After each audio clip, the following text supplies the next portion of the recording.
En esta ocasión ruego que el Espíritu Santo nos preste ayuda tanto a mí como a ustedes al tratar en mi mensaje importantes principios del Evangelio.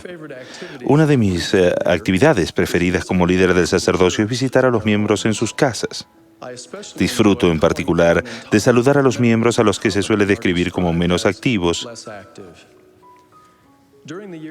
Durante los años en los que fui presidente de Estaca, acostumbraba ponerme en contacto con algunos de los obispos y les solicitaba que tras orar sobre ellos seleccione a personas o familias a las que podríamos visitar juntos. Antes de salir, el obispo y yo nos arrodillábamos para suplicar a nuestro Padre Celestial que nos diese orientación e inspiración, tanto a nosotros como a los miembros a los que iríamos a ver. Nuestras visitas eran sencillas y precisas. Expresábamos a los miembros afectos y gratitud por la oportunidad de encontrarnos en su casa y les reiterábamos que habíamos llegado hasta allí como siervos del Señor, comisionados por Él. Además, les poníamos de relieve el hecho de que los echábamos de menos y del que los necesitábamos. En algún punto de nuestra conversación, yo solía hacerles una pregunta como esta. Por favor, ¿nos ayudarán a entender por qué razón no están participando activamente en los programas de la Iglesia? Cabe decir que he tomado parte en centenares de visitas por el estilo. Cada persona, cada familia, cada hogar y cada respuesta eran diferentes. No obstante, a través de los años he descubierto un factor común en muchas de las respuestas a mis preguntas.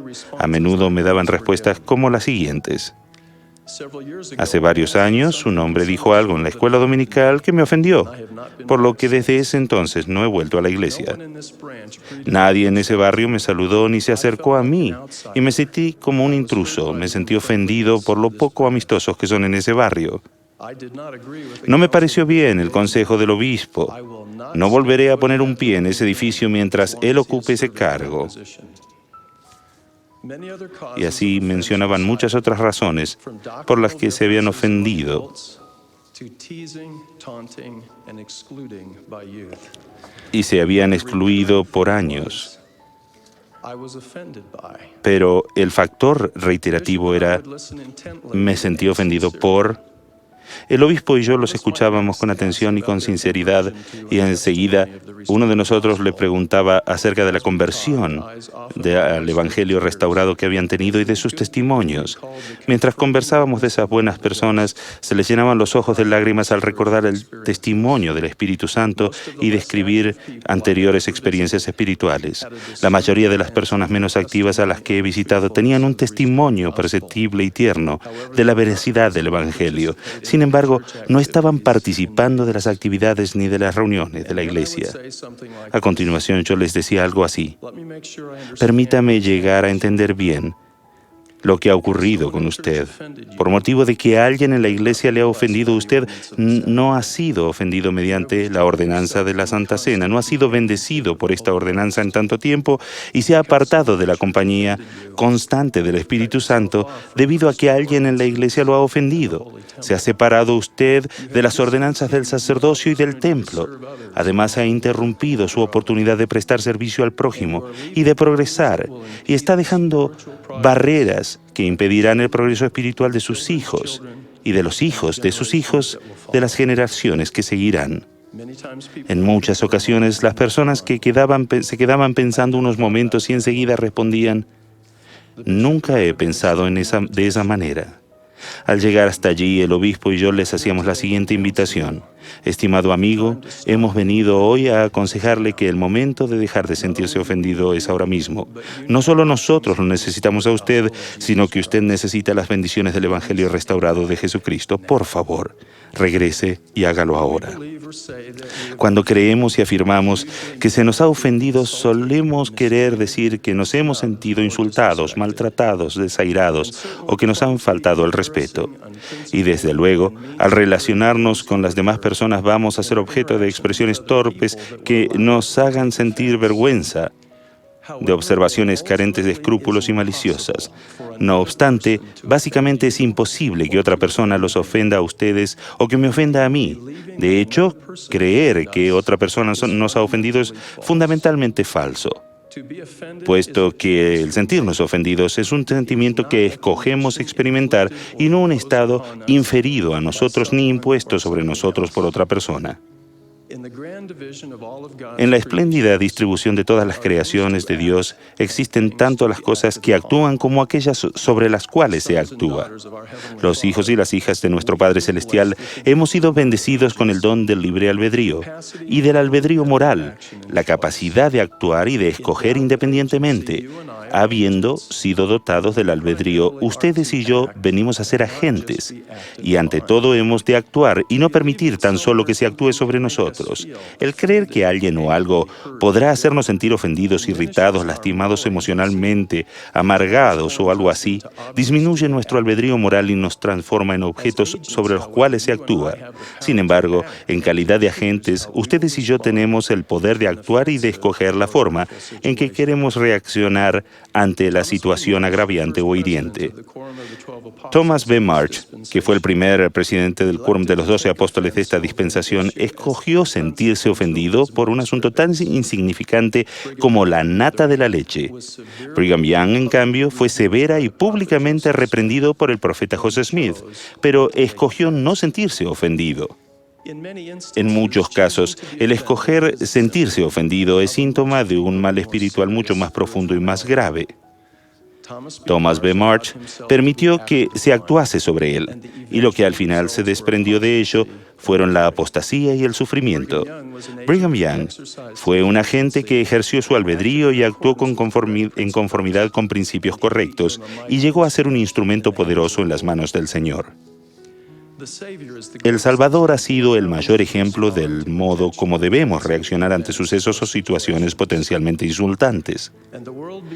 Y el mundo, a causa de su iniquidad, lo juzgará como cosa de ningún valor. Por tanto, lo azotan a él, y él lo soporta. Lo hieren, y él lo soporta. Sí, escupen sobre él, y él lo soporta, por motivo de su amorosa bondad y su longanimidad para con los hijos de los hombres.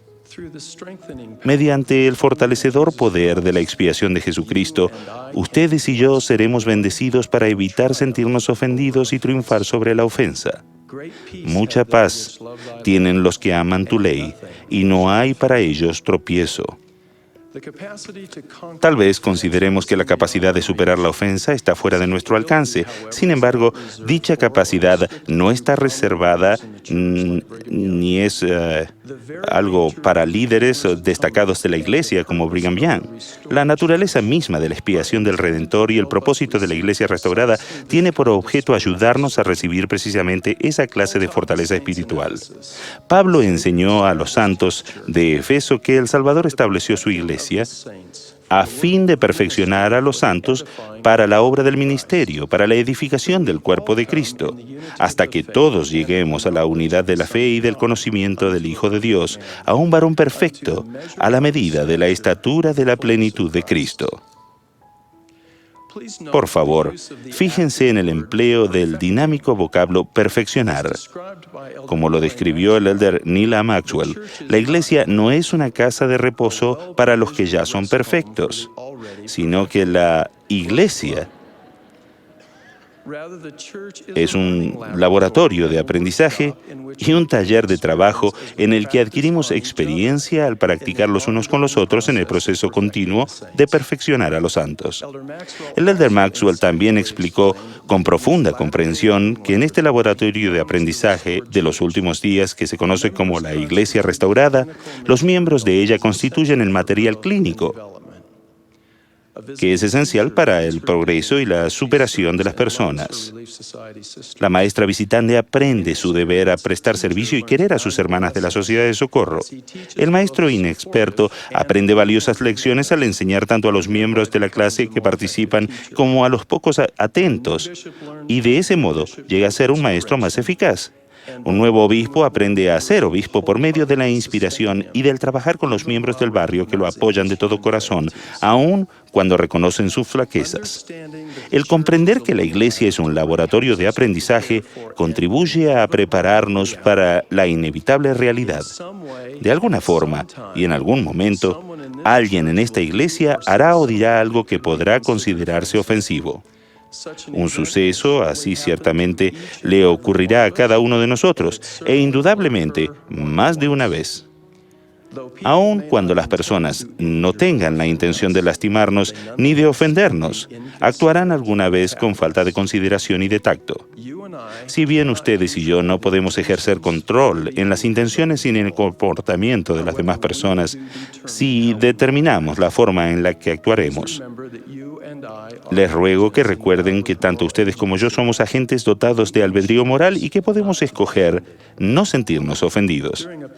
Durante un peligroso periodo de la guerra, hubo un intercambio de epístolas entre Moroni, capitán del ejército nefita, y Paorán, juez superior y gobernador de la tierra. Moroni, cuyo ejército padecía porque el gobierno no les había proporcionado ayuda suficiente, escribió a Paorán por vía de reprobación y le acusaba severamente de insensibilidad, desidia y negligencia.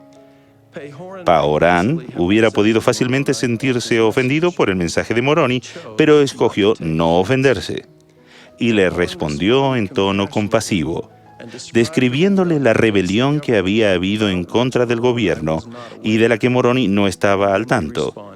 En su epístola le decía: «He aquí, Moroni, te digo que no me regocijo por vuestras grandes aflicciones. Sí, ello contrista mi alma.